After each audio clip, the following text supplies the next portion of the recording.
Hey everyone, I want to welcome you to the Heartland podcast. We're here today broadcasting from Louisiana, which is in the deep south. For those of you who don't know America, it's in the very, very deep south.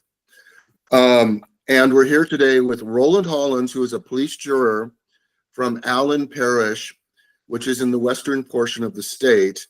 A police juror is like a council member or supervisor. They sit on a council and then are responsible for managing the parish's projects and money expenditures and so on. Michael Nichols is a biologist and rancher from Vernon Parish, and Michael is interestingly, he told me today when we were speaking a little earlier, right now he's a Republican, and there's some really interesting things happening in terms of politics in Louisiana. What we're dealing with right now, what Roland and Michael are dealing with right now is this huge onslaught of carbon dioxide injection wells that the petrochemical industry wants to drill in order to capture CO2 and then inject it underground into huge caverns. The issues are health, water quality, and eminent domain. And there's been a lot of politicking going on in Baton Rouge, Louisiana in the last week. So let's open this up. And Roland, why don't you fill us in on where we are with the politics of carbon capture, pipelines, and eminent domain? Well, David, it's good to be with you again. And I appreciate for all that what you stand for and all the work you do. Very important work. Last week, we've been, for a year and a half, Mike and I, or longer, we started working together about 2 years ago, but really ramped it up about a year and a half. And, put the Louisiana CO2 Alliance together, made up of 4 police jurors of Allen Parish, Beauregard Parish, Jeff Davis, and Vernon. And then open it up for the grassroots, for people to be able to get behind us, because we knew that we had to have some very, very important bills to try to protect our communities against eminent domain and against this accumulation of CO2 that they actually going to be pumping and injecting below our water aquifers and running pipelines all through our community. So our efforts has been to try to get very important bills. I think that it was 24, 25 bills that we was, that some of our legislatures brought this year. I think industry wasn't ready for that. I'm not saying we was fully responsible for all the 20-something bills, but we was responsible and partners, I guess, with some of the legislatures on, at least 7 or 8 very important bills. And last week on the 29th was the hearing in the House Natural Resource Committee hearing on, I believe it was 10 bills. We got there about 9 started, and then about 10 something ended that night. We fought for House Bill 4, which was to allow all 64 parishes, the people of all 64 parishes, the ability to vote up or down if these projects was allowed in their parish. That bill failed 10-6 in the committee. It was debated, I guess, 4 or 5 hours. It was a strong debate bill. We even had young people come and did a great job about asking the legislatures to consider. They wasn't old enough to vote, but they wanted their grandfathers and their uncles and aunts and mothers and fathers to be able to vote for them. And we had two young people from the Shadow tribe come and did an outstanding job talking about to preserve their tribe and to protect their tribe. It was very moving. It was very moving, and we fought hard all day long. The eminent domain bill come up. We fought for a lot. People fought for that eminent domain, removing that off of these CO2 pipelines. I don't know how long that debate went on, but it went on a long time. And that bill was 8-8. We was one vote away from actually removing eminent domain on CO2 pipelines, which to me would have been historic, because now that would have put us in the same category as South Dakota, that their people stood for removing this eminent domain and protecting our landowner rights. So we was really close in a state that is so, industry is everything. I thought we put up a good fight. Roland, that sounds like a great fight. Yeah. 10-6 on HB4 is a great showing. Can you break down who voted, who was a Democrat, who was a Republican? Just tell me how the vote broke down on party lines. Well, Mike, and he probably has a list, because I imagine Mike probably wrote them guys' names down. But I do know that we had an independent that voted with industry, and we did have one Democrat that voted for industry. And I was really surprised because, we had a sweet lady from Cancer Alley come and testified about the importance of allowing our people to be able to vote and how we live our lives in our communities. And I really thought that we was going to get that vote. Instead, it was more or less mentioned about Jeff Landry, Governor Landry's economic plan, and how important these things are and all this kind of stuff. But industry, I'm not saying that economic development is not important, but what I am saying, when you use eminent domain and force your way into parishes and communities that may not want you there, we find just like we are. I know that we have poor communities, but to force this risk upon our communities across our state, it is through eminent domain. In the year of 2020, when it started with Cove and Laura, we didn't even know this was coming our way. It's just appalling. But we fought for about 8 more bills. Safety, the safety bill, you can't make this stuff up, David. I mean, I had a legislator come and sit down. Was you testifying with me, Mike, at that time? There was somebody testifying. I don't remember who was testifying with me. But we was fighting for safety. Like our first responders, we need to make sure that we have all the air supply, fresh air supply. We need, to be trained. We need everything that our fire departments don't have, because we haven't faced this before, and we definitely don't have the finances to really ramp up what it's going to take. And we actually had a representative come down, a conservative come down and sat right beside me and made an amendment to that bill that added electric vehicles to that bill.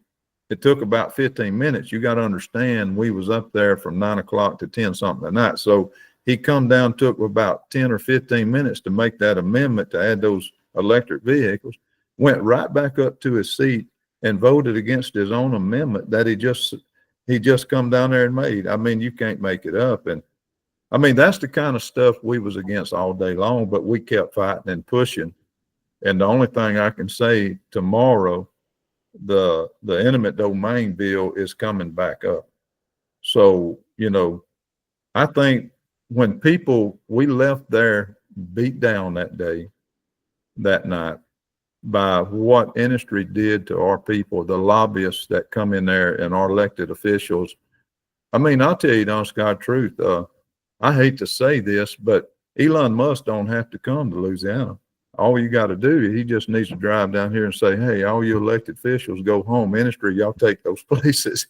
Because, I mean, it was almost like that. That's how much power industry had.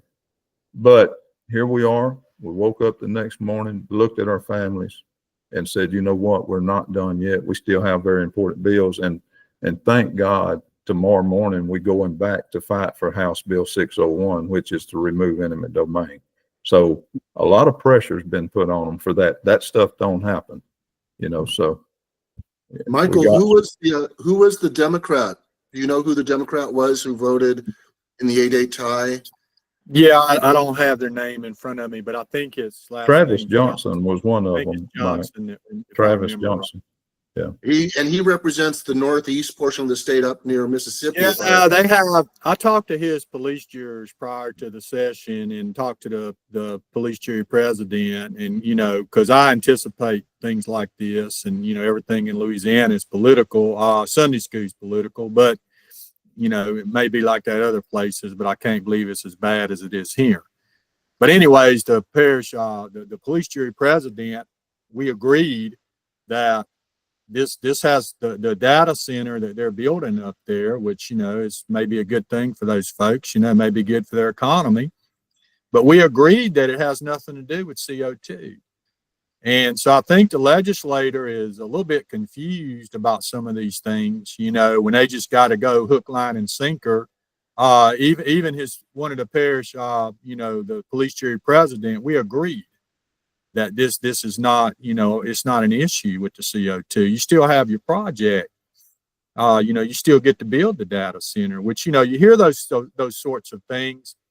But I'll speculate that what I've seen happen so far with this movement is with these data centers, they've been promised data centers in some of these parishes. And I've noticed the correlation where those legislators vote for CO2 that's been promised something, where the parishes that, we're getting dumped on, we're just getting the waste stream, they want to do stuff in their parishes and come dump it in ours.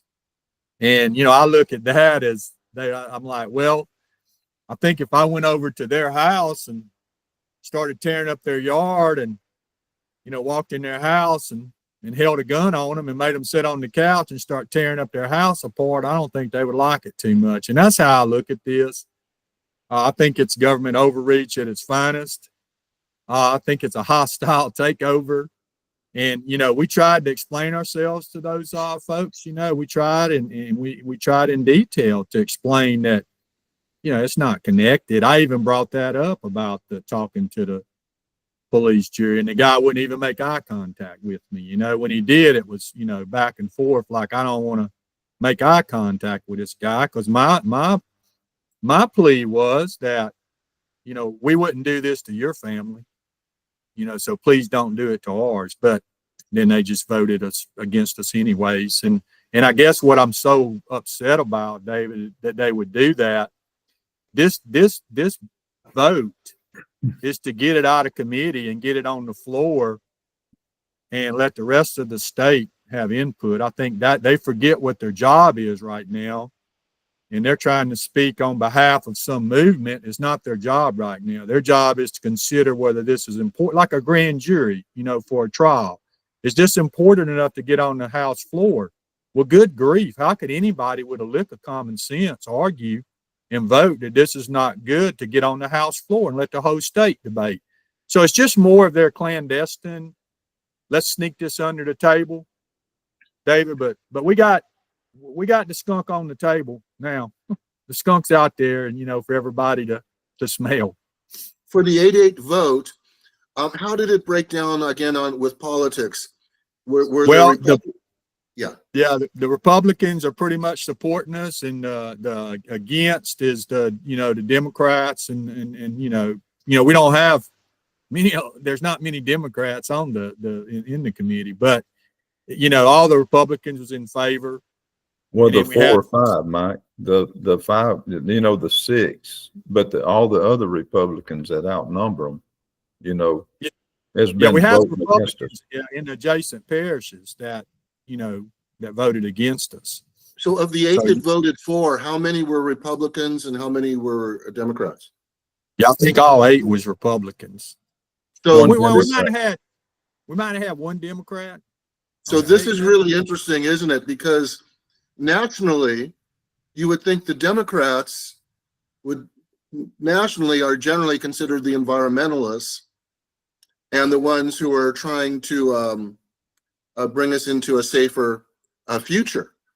And here in Louisiana, the Democrats seem to fold to the chemical industry, and this conflagration seems to offer political opportunities for the people, are these Democrats vulnerable? I mean, how do they get away with this? I see it all the time in Louisiana. We did an environmental hall of shame, and we've nominated 3 politicians from the river parishes, and they're Black Democrats. And yet they vote totally with industry on almost every issue. So is there accountability here? How do you see this? Because to me, this is an opportunity. Maybe it's the Republicans in Louisiana who are going to be more responsive to the people, and the demos better watch out because they've got a gubernatorial race coming up. And if you don't have the confidence of your base, how do you end up losing big like the Democrats have been doing in the state for a long, long time. How do you see this with the Democrats? You asking me or Roland? Oh, let's ask Michael. Yeah. Okay. Well, I think that, you would think they would vote in favor of their people and reducing the potential for contamination. I mean, whether it's CO2 or the air quality. I think that, my position is that whether you're a Democrat or Republican on this issue, I think we're changing in Louisiana. How? I think we're changing. I think we're coming together because my stance, see, I've worked with environmental justice my entire life at the federal government level. So I understand it. I know what it means. I know what good it does. But, there's a lot of Republicans will debate that, and I'm a Republican and I disagree that we need to do things in the most environmentally friendly way possible. We need to reduce contamination. We need to improve air quality. And, I didn't say eliminate industry. I said improve our environment, improve the quality of it. So improve quality. So how these folks work and operate, it's hard for me to say because, we don't, it's like it's a losing battle. I don't understand it either, David, is what I'm saying. Why would you go against your own people? I don't get it. Roland, do you have some thoughts on what's going on with the political parties right now and how to muster that into a larger coalition that listens to people? Well, this is, I've heard all my life, this is my first time to ever really push back on a bad issue or serious issue for our communities. And it turned into where it was just right here where they was going to inject it. Then it grew into our whole parish. Then it grew into other parishes. And that's when I realized, when I really went to researching that, the parishes that have been dealing with this, like Mr. Robert, I just got so much respect for Mr. Robert.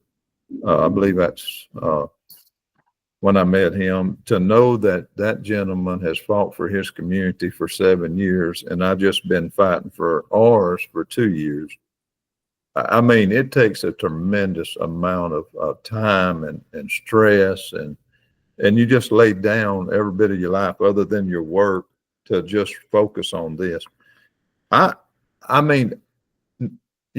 heard all my life how bad it is in Baton Rouge, and I never really thought much about it.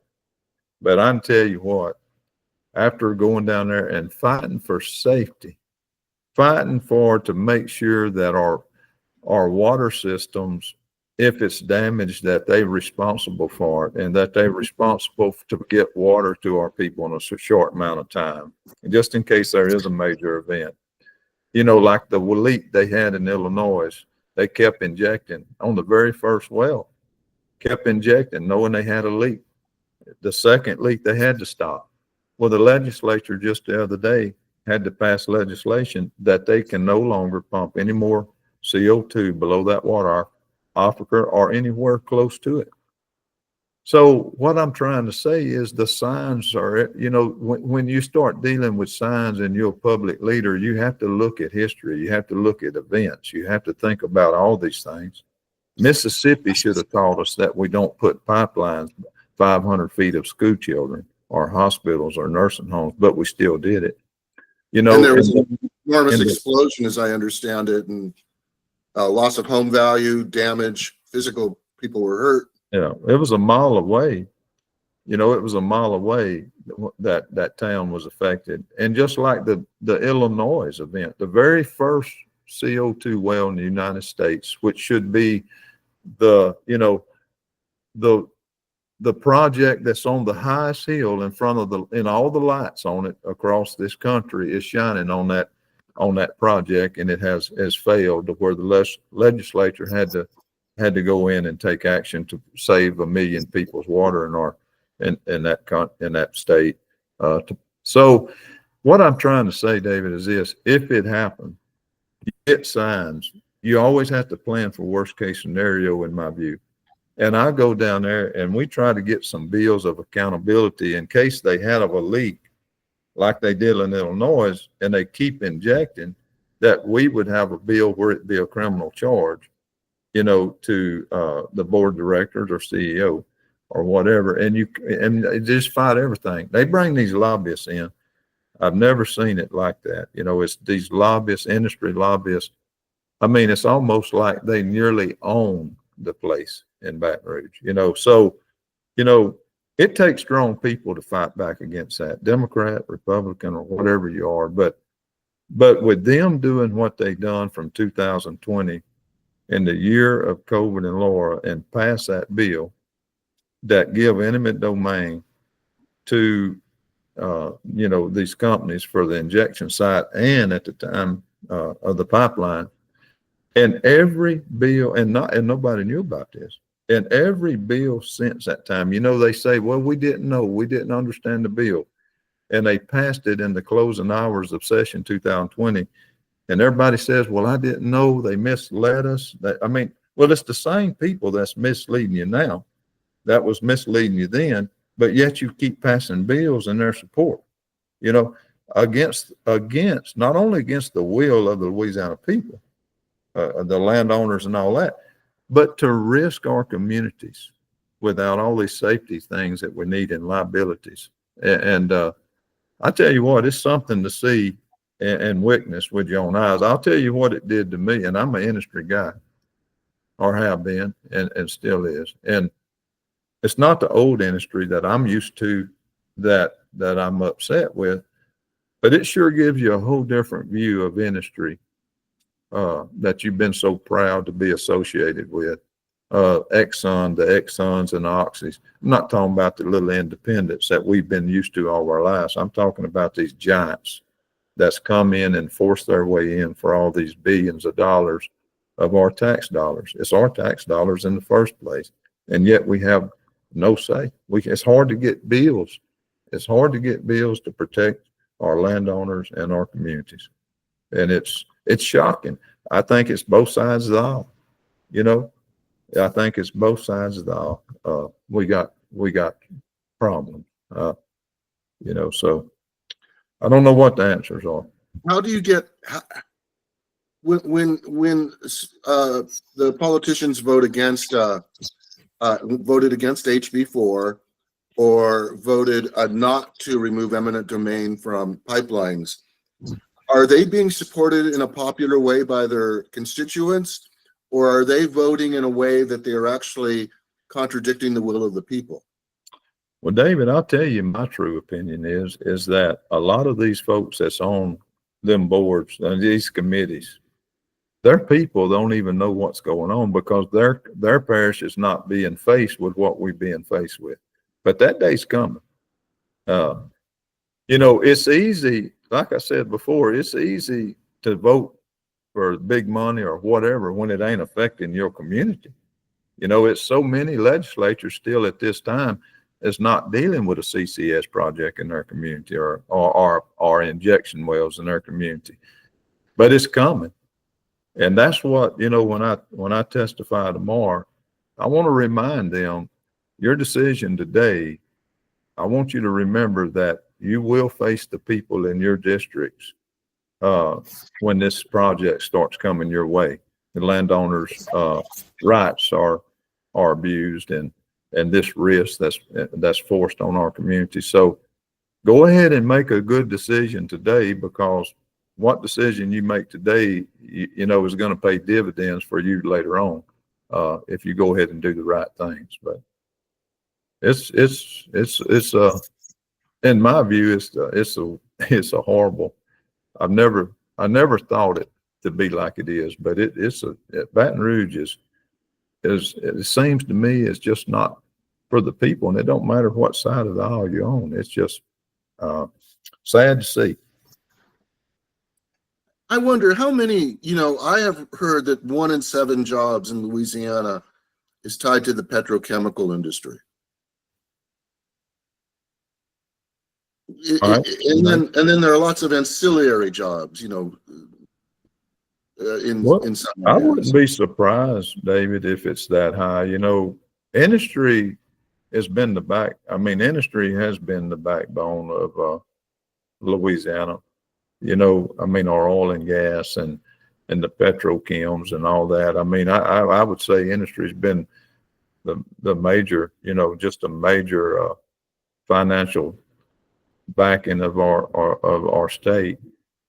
But, you know, this is different. I tell you what I think it's doing, especially in our region. I think it's changing the mindset of our people that's always supported industry. And it's sad because it's not the older industry that we used to that's abusing us. It's the giants. It's the giant corporations that's coming in doing all that. But what they doing is, I feel like that they starting to wake people up that never thought like we're thinking now. Is that you know, it's given industry a bad name in our part of the country. So so we have pipelines that are going to be going through the river parishes.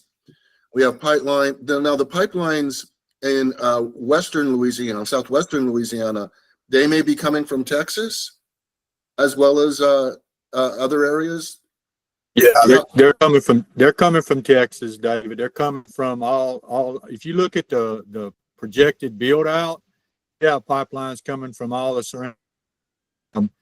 If you look at the projected build out of these CO2 pipelines, you got 3 48-inch trunk lines running from the northeast part of the state all the way down through the southwest part of the state.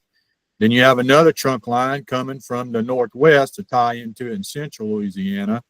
And the projected build out of these CO2 pipelines, which, you know, I'll say this over and over again, you know, CO2 is not a common carrier pipeline, and South Dakota proved that. You know, why our legislatures insist that it is, and it's some kind of new industry. I don't even begin to understand that mentality.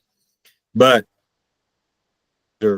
that's just the main trunk lines. And if you look at some of the projections, we only have 5,000 miles of CO2 pipelines right now.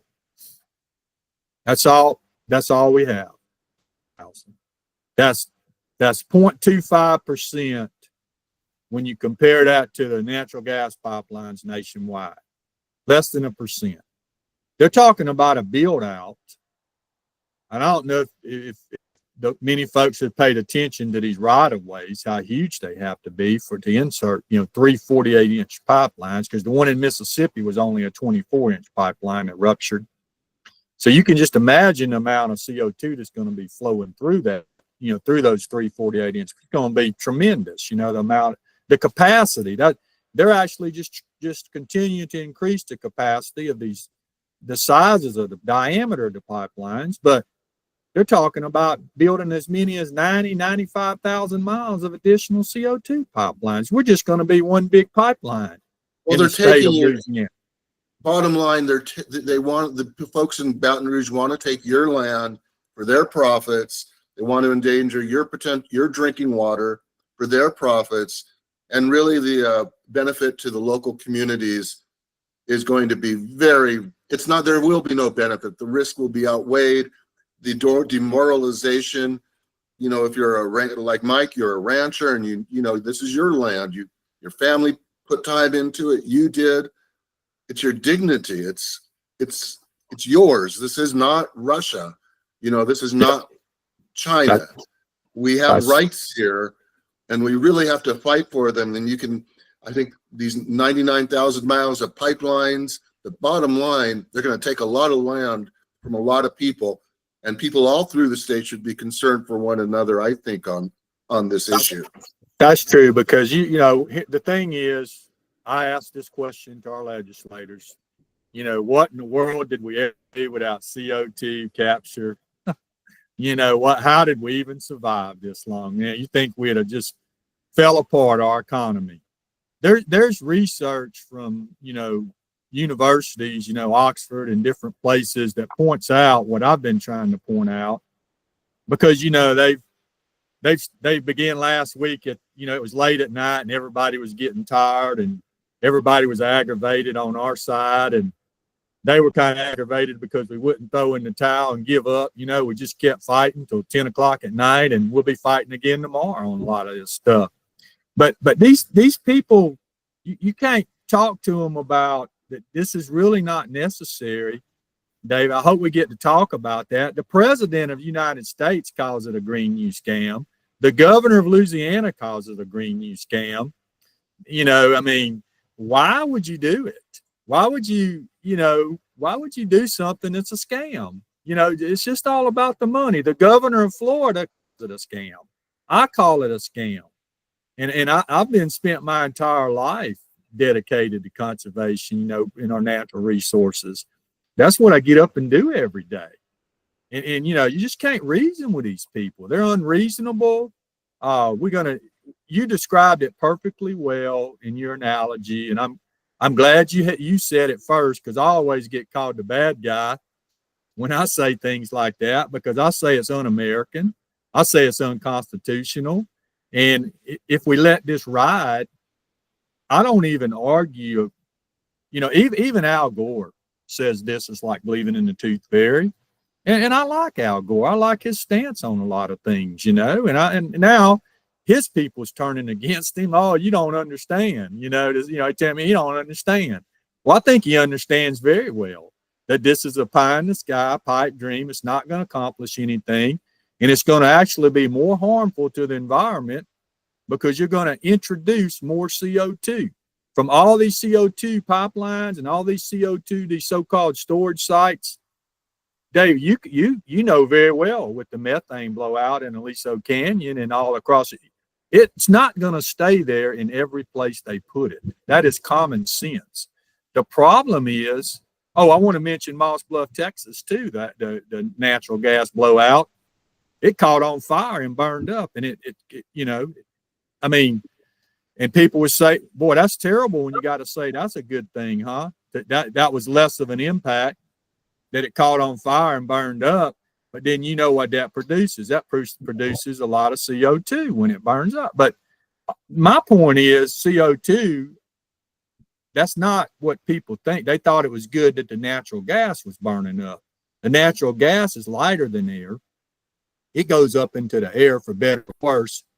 I'd rather have it up in the air than on our communities, whether it's natural gas or CO2. But CO2 they've modeled what happened in Satarsha, that the CO2 comes to the ground and it actually follows the lowest points. It goes through the valleys. It goes through so basically, if you're downhill and the wind's blowing towards you, it killed the armadillos in Mississippi. And a lot of folks may not know what armadillo is across the United States, but just their noses are very low to the ground. I mean, they're like right on the ground. So you're not getting away from it. It's going to kill you, and it's going to kill your family. And I hate to be so straightforward about it, but why on earth would we take that risk? And it's just a total boondoggle and a total scam. And we're trying to kill it at the federal level. And I hope that we're able to get into some of those discussions, Dave. We're trying to kill this thing. Democrats, Republicans, independents, libertarians, you know, we think it's a horrible idea. You're talking about the federal tax credits, that while everyone else is getting stiffed in the economy, big oil, the reason why they're doing all this is they're taking all these billions of dollars in tax credits to build these pipelines. Take away those tax credits and you'd lessen demand too. And so, Roland and Michael, you're fighting on two levels. The House, is it the House Ways and Means Committee now that's considering? Chairman Jason, Chairman Jason Smith, he got a letter from 40 members of Congress, conservatives, to abolish the Inflation Reduction, repeal it, total repeal. And like I said, we were promised that by, the president. We were promised that, it's a scam. It's the Green New Scam. And I hate to say that because, I don't want to turn my environmental friends against me because we want to protect the environment. But this is a scam. They got hoodwinked. Dave, last time we talked, I talked to you about that. Even my environmental friends got hoodwinked on this. And industry was sitting back saying, oh yeah, let's keep talking about this. Let's keep talking about this. It's not the burning of the fuel, it's the emissions. It's the emissions, dummy.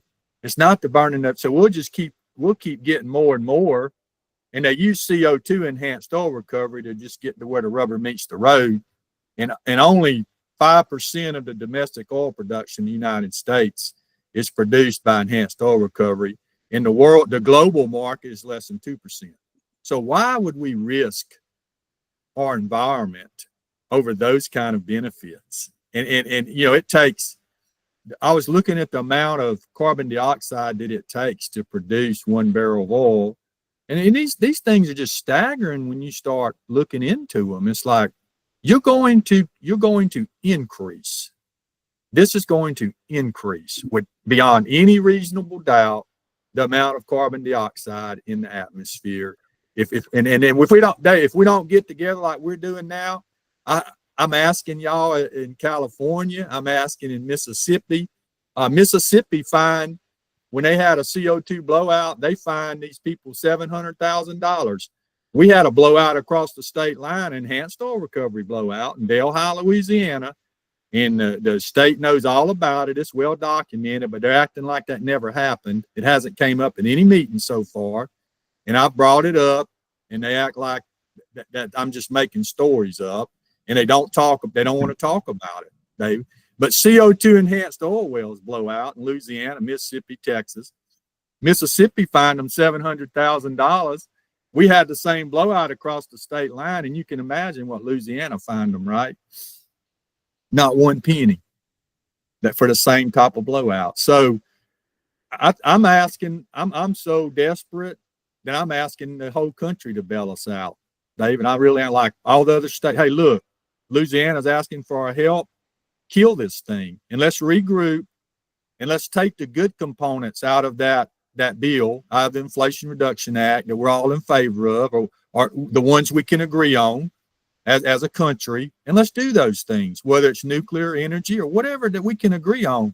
But good grief, if we can't agree on that, let's just build roads with it and bridges. Let's improve our infrastructure. Let's build coastal marsh in Louisiana, and other things across the country. So that's what I'm asking the United States. They had 80 pending lawsuits in South Dakota against the landowner. That pipeline company did. And that's when the people stepped up and the governor stepped up. And you described it very well, like this ain't Russia. You don't have the right to infringe on another person's right to that level. We're just not going to allow that in our state. And I hope that's how this ends up. Republican, Democrat, it doesn't matter. We're working with everybody right now. What's happening tomorrow? Roland, what's happening tomorrow, Roland, at the state capitol? We have, I believe it's 7 or 8 bills. I was looking at them or just starting to look at them a while ago. I'm testifying on the 601 bill to remove eminent domain. I don't know. I haven't seen if it's changed. It was 100%. Somebody told me it might be 99-1 now. 99% of the landowners could stop it. But it's, eminent domain should not be used for private gain. It's just wrong. But so we're going to be fighting to give our landowners, here's my whole thing, Dave. Industry, industry, you shouldn't use eminent domain, but for what is really a public good. And CO2 pipelines is not a public good. It's a corporation good. It's for tax credits. It's for them able to sell their products and net zero, across in Europe, But our places like us out here, we being used as the data. I say we the data because it hadn't been done in Louisiana, and we fixing to have 5 or 6 wells in this little small parish of 22 to 24,000 people. And when they first come in here talking about all the millions of dollars and going to facelift these poor parishes and everything, and I wasn't on the board, but I'm just saying that's kind of how they come in, telling everybody that. Plus, you can't do nothing about it anyway because they got eminent domain and that it's just minimum risk. Well, all the work that we've done listen, people has educated themselves. We put this alliance together and we started putting all this information out. People over here in this part of the country went to really researching this stuff. We led the way in that, waking up people. Our alliance is still, growing. I mean, we just reached today 5,000 followers. Since the last meeting, it's about 300 and something followers joined. In a week. And it's been like 1.4 million views in the last 90 days on our site. I mean, we're starting to reach people.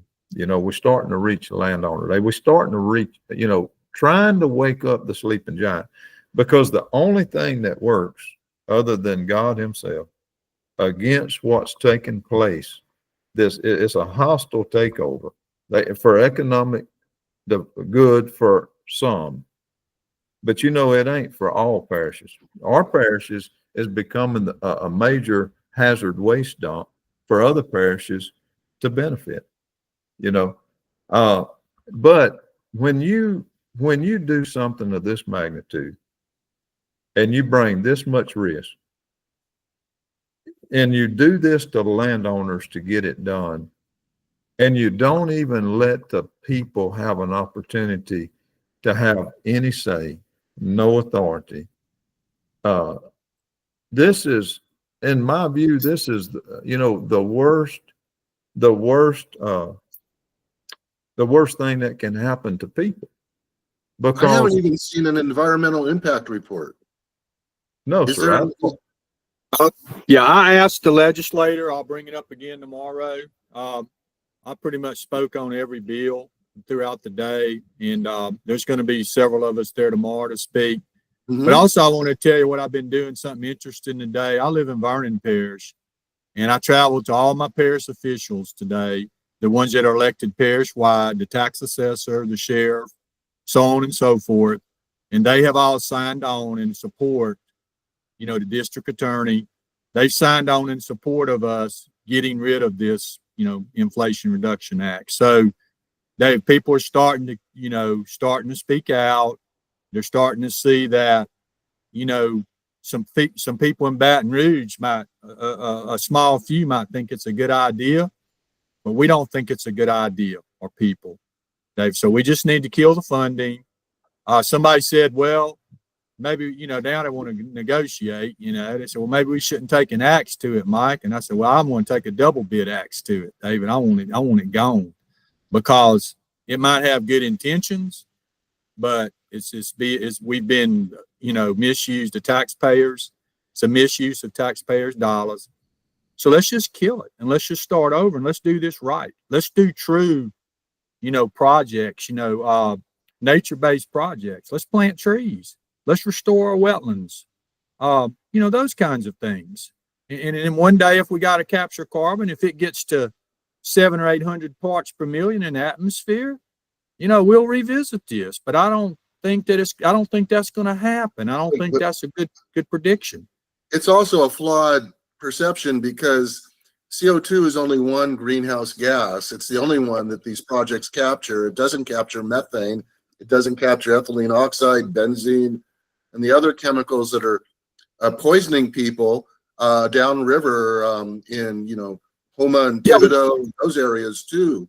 We should just capture methane, David. That's a good point. We should be capturing methane. I'd rather see that happening right now and use this money to stop all the methane leaks. And let's get serious about methane, because what is it, 80 times worse than CO2? I don't know the exact number, but it's way worse than CO2, far worse than CO2. So let's get real projects, and let's work on methane. And we're going to do way more good, because it's so much more. Even according to the climate change scientists, methane is way more harmful. All the releases we're doing with all these leaky wells. Let's get serious about that as a country, and let's get them plugged, and we'd be way better off than this CO2 stuff. David, here's the thing, that because I'm on the as a public leader, community leader, the things that has bothered me the most is the rights of people, and I know Mike too, the rights of landowners. But whenever you didn't even know this was coming, nobody knew this was coming, people didn't even have a clue, to come in the back door with such a major projects of risk and landowner violations and everything else. And once you realize and they see that the people have started to rise, landowners in our area, and communities, and even children that's done school, they studied this in school, some classes, and these kids that come out, some of them that went and spoke in Baton Rouge, they didn't just come speak. They actually did some exercises and trying to understand this.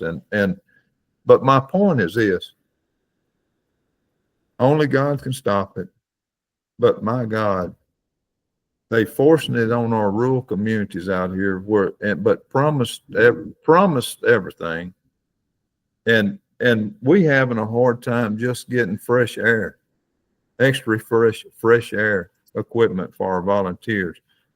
Having a hard time making sure that if they have a leak, that they being accountable. If they have a leak and it messes up our rural water systems, that we go month to month funding these things, you mess up our water systems, and we don't even have that insurance or that bond or that accountability there. They have fought everything that would make our communities feel better. We don't want it. I mean, if you voted here, it would be 85-90% of the people would vote against this stuff. But if it's coming, why are we having to fight so hard to just get the things that really matter? So we're going back down there, and the 14th, we're going back. The safety bill's coming back up, and the accountability bill's coming back up. And then on the 15th, our parish, there's a bill coming up which would allow Allen Parish, Vernon Parish, Beauregard Parish, and Jeff Davis Parish to actually vote on it. The House Bill 4 was for all 64 parishes. Well, we thought, well, if that bill fails, and we felt like it would be really hard, but we wanted our own parish option. Because my thoughts was, well, maybe we can get that, because the other legislatures, it ain't affecting them in their districts. But now the problem is, the reason it affects the legislatures and the governor and everybody else across the state, if Allen Parish gets to vote on it and we vote no on it, well, that means there's 5 or 6 hazardous waste CO2 disposal sites that would be removed, off of the list. So we're becoming a waste dump with no benefit, no safety, no accountability. Our water systems has no insurance. Unless these bills change in the next 2 weeks to 3 weeks in Baton Rouge, that's what we're up against. And we're doing everything we can to plead our case for Baton Rouge, the people that we have supported, the people we have believed in, actually the industry that we believed in, but it's not really them, because these are the Exxons and the Occidentals and all the giants that is preying on those tax credits. It ain't been the industry that we've been used to. and we struggling to get from billion-dollar corporations the very necessities of our communities that we feel so adamant that we need. If you're coming, why can't we get our safety? If you're coming, why can't we make y'all liable and accountable to our water districts and our fire district and our communities? Why can't we get monitors up and down those pipelines and notifications, automatic notifications sent out to our communities? Why can't we get these shut-in valves, these automatic shut-in valves, much closer on these pipelines? So if we do have a breach, it's a lot less CO2 that would be exiting that pipe to go in through our communities. I mean, that's why I'm lost on this almost. I'm so lost on how this can happen, and how can our Republicans and Democrat legislators, our people that we count on times like this, where are they? I mean, are they is industry the most important thing? Does the people that put you in office matter? I mean, I'm almost pleading with these people to take care of our community, not only for my parish and my districts, but for every place that's being forced to assume risk that we didn't ask for and that we didn't want. And we have fought as hard as anybody can fight to give our people an opportunity to vote. I've always said this: if the people of my parish votes to do this, you know what? I'm going to back up and just try to make sure it's done safe, everything. But we ain't even had that ability. And now we're struggling. I'm praying to God that these folks will wake up and say, you know what? We have to give these parishes some wins of things that matter: safety, accountability, and think about funding, David. The promising all these millions of dollars. We went and fought for $8 a ton. I didn't want to, but people got on me when I got back home, said, oh my God, Roland's, he just wants the money, or that's what some of them said. But I could only testify how to tax CCS. So I asked for $8 a ton because I said, well, if they're going to force this on us, they need to pay our communities. They need to lift up these poor communities. We need to put a trust fund together where our children will have, our generations to come will actually have money in a trust fund when there's a major problem, and there's going to be some. That way they don't have to count on the state, because the state's going to be broke. They can't even give teachers raises. And then these companies with these $10,000 or $10 million liability LLCs in front of all these projects, they bankrupt and leave. And where is our people that's assuming all this risk? Where are they going to be? And I'm going to tell you, it ain't only going to be in our community. That's what I'm trying to let these legislators understand. You might not even be realizing this, but I'm going to tell you something. Before all this is over with, they're going to be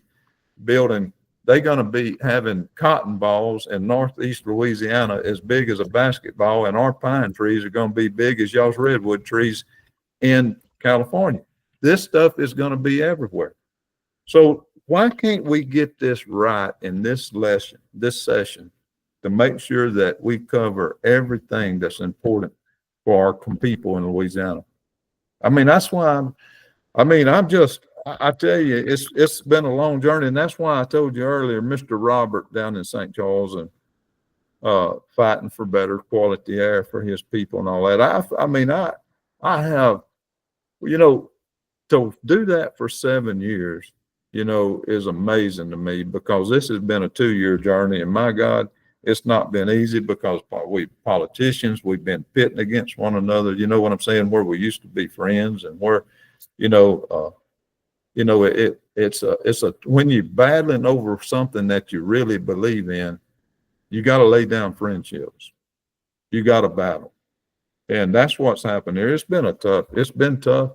We're almost at the end of this journey far as the session goes, and we'll see what happens after that. But, I come out and run for this job again in a district with $1,000 a mile to work on roads and bridges. I have no long range plans. Some said Roland's just doing that because he wants to run for representative. He wants to run for this and that. I never had intentions on that. My intentions was to make sure that our people knew about this and that they had an opportunity to have say about it. And if we didn't, to make sure it was done safe and that there was accountability by these giant corporations. And it's been an amazingly tough fight, but we still fight, and we're going to do it to the end. And, you know, and then as, you know, let the people of Louisiana look, you know, what we are doing is we're bringing in the spotlight upon our legislatures by our landowners across this state. And let the people decide in a couple of years if these folks made the right decisions, you know, and our governor, you know, nobody, let me tell you something, nobody is a king in Louisiana and shouldn't be ruled by a king. And I'm not saying that Governor Landry is like that, but what I am saying is this: when you can't even hear your own people, you can't even hear small communities, poor communities across this state almost begging for help here. So, and so far, lobbyists has run over us, and it's been allowed by the people that we count on the most, our legislatures. And I'm hoping that starts changing. We still got time. There's still some time. But I just kind of poured out my heart. You know, I never thought in my lifetime I would see things like this. You know, I didn't even know about the cancer alleys. I didn't even know about problems like this. But now it's come home. I mean, we way out here in the sticks. You know, we way out in the country. You know, you never even think, you know, that things like this can happen, but here it is. And if David, you ask about the environmental. There's no environmental impact statement. There's no NEPA. They claim they've got primacy through EPA, and they come out and do this when they offered a Class 6 permit. And, you know, we fought that. We think that's we still think it's a bad idea to give Louisiana primacy because we've never done this before. But, you know, there should be a full-blown environmental impact statement, and we put that offer on the table at the meeting last week in Baton Rouge with the House Natural Resources Committee.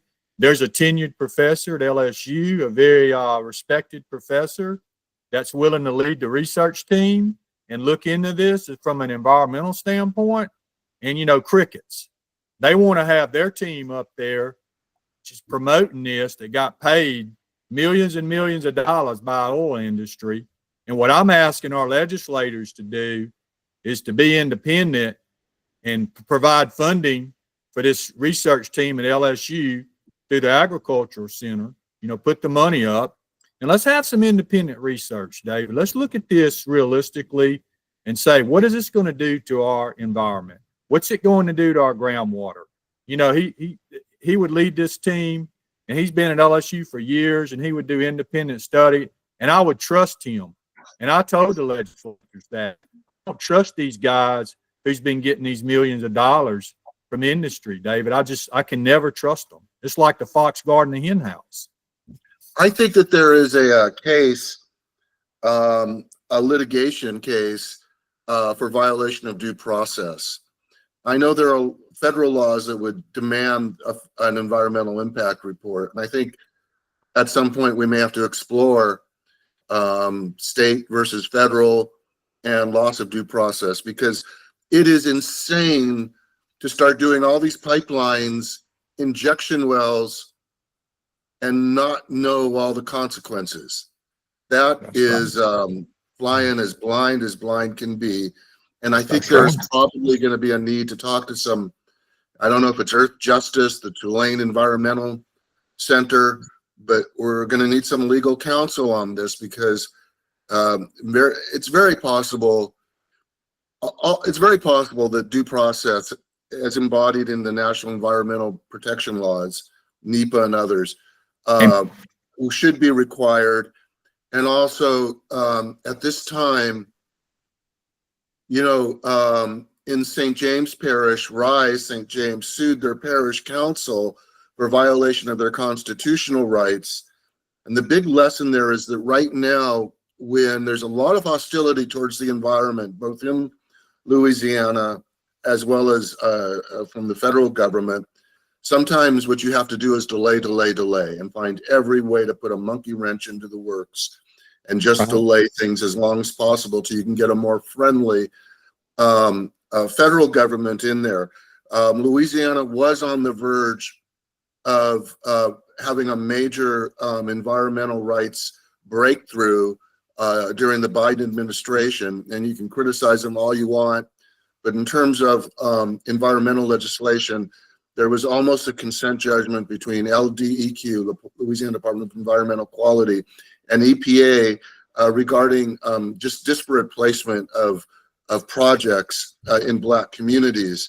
That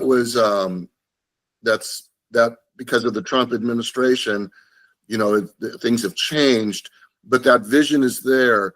I would ask, you know, it seems to me we need to be going around the whole state. I have a simple question. When you're talking to folks, don't they want their home values to go up?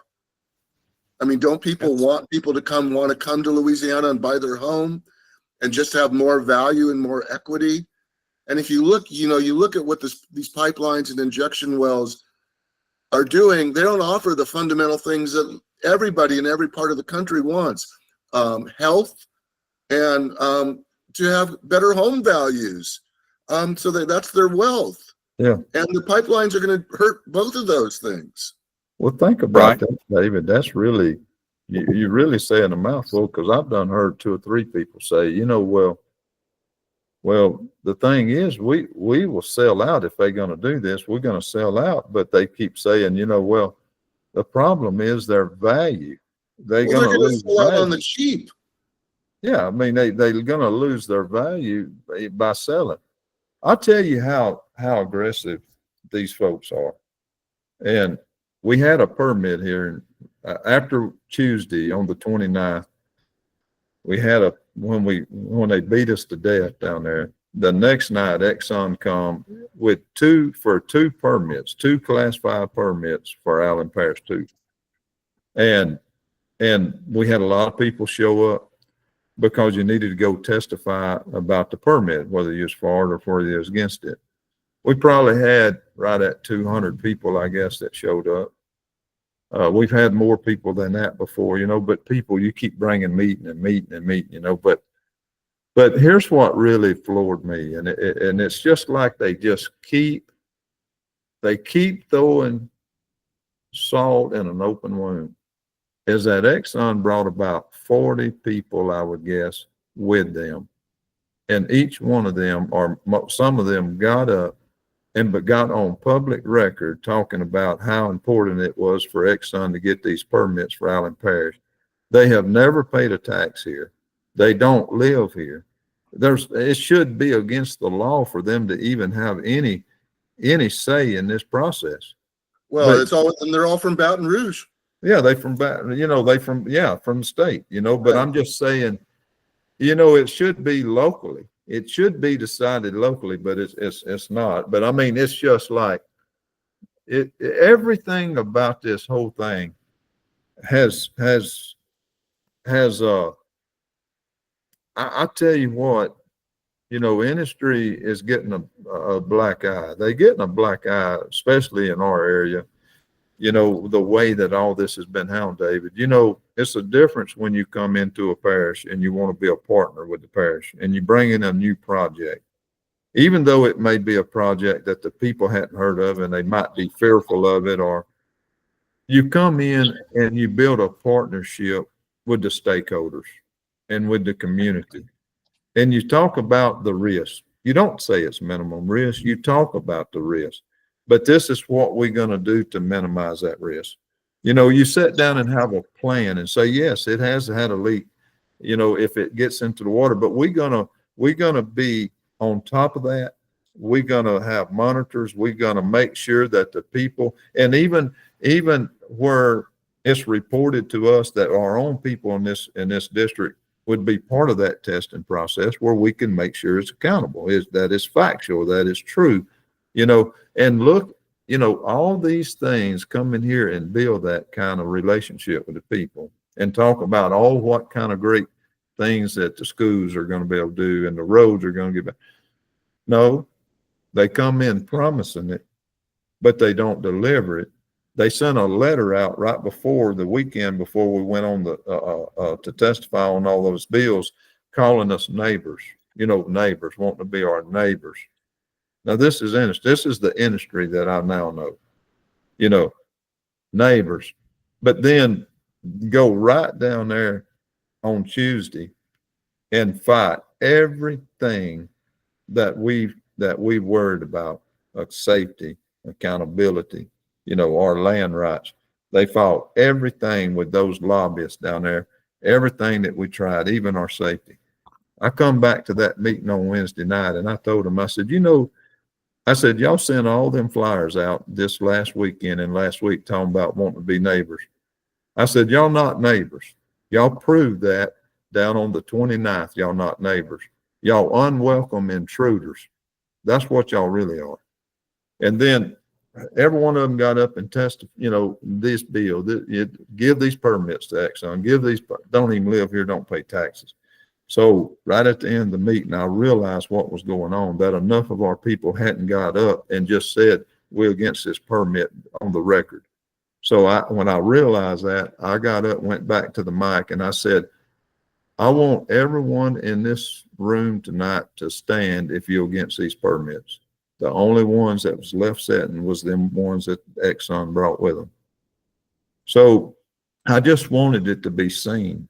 I knew that it wouldn't be a part of the official record, but I wanted it to be seen, David. And it's been an experience, I'll tell you. They named the two sites, David, in over in Allen Parish. They're talking about doing the injection. They named them Mockingbird and Hummingbird. How ironic. They picked those kinds of names, and we've got one spewing in the Gulf right now, blowout right out of Plaquemines Parish. Yeah. I mean, you can see it from the satellite. I just had some friends send me the picture of it. So ironically, I'm going to ask them tomorrow. So, well, what'd y'all name that one? Redfish, speckled trout, flounder, brown shrimp, white shrimp. The thing is, David, let's be real. Things are going to leak. We're going to have blowouts. And to suggest that you can do this safely around our communities is a bunch of what. Because you can look at what happened in Mississippi. You can look at all the United States, at all the, I mentioned the methane leak there. And there's been places where natural gas has migrated underground for 8 and 9 miles and blew people's homes up and killed them, up around Ohio and Pennsylvania. It's all on record. And blew businesses up there. And you try to talk about this, and they, like the pipeline rupture they brought up last week, they said, oh, that's an act of God. Well, you go pull the PHMSA records up, the pipeline materials, pipeline hazardous materials and safety administration, and there's 5,000 incidents in the last 20 years. Hundreds of deaths, and it's safe. All that, I'm so sick of hearing that. It's not safe. And God bless those people who their families, I think, they're being disrespected too. Think about all those people who lost their lives. They're not war heroes, but they're a notch below because they're providing our, that's out there risking their lives every day. So it's become a very disrespectful debate, in my opinion. And I'm tired of hearing that it ain't safe. Let's talk about how to make this as safe as possible. And Dave, I'm going to be facetious here because I told him, I said, well, my opinion is you're going to put it on Mars and you probably get my support, David. I said, but other than that, I'm not supporting this. You cannot do this safely. I know Michael and Roland, you're both traveling around the state. And I think it's really important that we, I include myself in this, travel to wherever these pipelines and injection wells are planned and speak to communities and just speak about the most fundamental things, eminent domain, how do you increase your property value, how do you stay healthy? These are the things that people care about. The wish list of promises that the oil industry says it will bring to communities. We've seen it before and before. There was a movie, There Will Be Blood, that talked about it in California. They promised bread to communities because they can't grow wheat, so We have to speak to folks on the level of, look, you want your kids to be healthy. You want people to want to come to Louisiana, not see it as a colony of the oil industry with dark skies and pollution. And we have to offer a vision of how things can be that really means something to people. And again, I keep coming back to the most sacred thing that people own, which is their home. And I don't see these pipelines or these wells adding 1 cent of value to the family wealth. They're going to decrease it. It's going down, David. It's decreasing our land values. We have real estate. The local real estate people have already spoken on that. They've written letters, and exactly what our property value is going to go down. So, I mean, it's like, that's a no-brainer. But yeah, I don't know. I think people are, we've been so supportive of industry. We've been so supportive of oil and gas. I mean, oil and gas development and gas wells and oil wells. And I have, David. I've had oil and gas leases on my property. And I had one when this started. I'm on ground zero. My property, a portion of my property is the government decided it's good to inject CO2 under without even asking me. We had no stakeholder meeting, no email, no phone call. Hey, this is a great place to do CO2 injection because this is the best geology in the world. No, it's because we're a rural area. We're poor people. The average salary is about, I don't even think it's $40,000 a year around here. I think it's 30 something. Roland and Michael. We're by the way, Michael is on satellite, and there have been storms in this part of Louisiana where he is. So if he's a little slow moving at times, it's the atmosphere. We've got some storms going on. Why don't we take a moment to let people know where they can connect with the Louisiana CO2 Alliance? Do you want to tell us how they can connect with the group, Roland and Michael? Yes, sir. Yes, thank you, Mr. David. The Louisiana CO2 Alliance, they can go to our Facebook, the Louisiana CO2 Alliance. And there is a way to, like join, like with your email and all, where we can do emails and stuff like that. But most of our stuff we just been putting out on Facebook, on the on Louisiana CO2 Alliance, just on that page. But like I said, in the last since a week ago, almost a week ago, I mean, it's been like 300 and something more people, following just since then. And like I said, we just reached 5,000 followers. And this is what I can say with 1.4 million views. This is what I know is that the message is getting out. We're reaching people. But, if we was 10,000 followers, if we was at 10,000 followers, we'd probably be right at a 500,000 views a month, if not more. You'd have another representative too. You'd have another representative on your side. Yeah. And because it's so important. Here's the thing. I felt like this from the very beginning. There's so many communities, like where these legislatures are that's voting against us. Their communities don't even know it's coming there yet.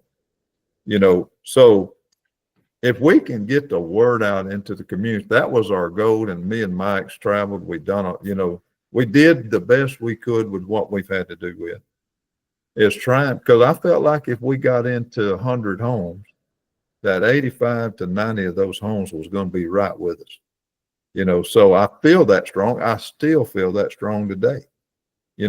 It's just that I'm telling you right now, as we talk, there's people right here in Allen Parish, and this is hard to believe, but there's some people in Allen Parish that don't know. They don't have Facebook. They don't go out much, and that's the same way it is in some of these other parishes. A lot of people just think, well, this is industry. Well, it ain't the industry that you knew. And you better, we need our people waking up to the real risk and our land, the land values. And and that this whole thing, if we could have woke up, if we could have got into these, if we would have had 2 or 3 years, David, if we would have had 3 years to do what we've done in a year, I think that it would be a much different story right now in Baton Rouge. You know, I think we're getting to them. I think we're reaching them, but industry's so strong. Yeah, and the voice of the people, though, you are reaching people. We need to reach more. You know, there's more parishes to talk to folks in. Tomorrow's a big day. You're going to be back in Baton Rouge, so we're going to try to get a report from you the following week and see what's happening. I'll want to talk to you and Michael then too, Roland.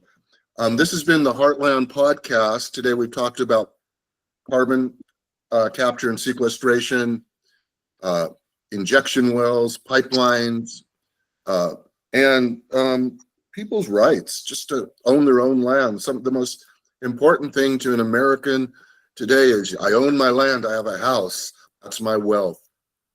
And I don't see these pipelines, injection wells bringing any wealth to the people, but I do see it bringing it to the corporations, and that's not the reason we want eminent domain. If you want to find more about my work, please get a copy of Raising Healthy Kids, Protecting Your Children from Hidden Chemical Toxins. You can visit me on Instagram at davidsteinman_author, or at Twitter, X, formerly Twitter, at by David Steinman. I appreciate Roland and Michael, you're coming today to speak to us, and I'm going to look forward to speaking to you very soon and find out how things are going in Baton Rouge. Thanks very much for visiting with us today. Thank you, sir. Yes, sir. Thank you.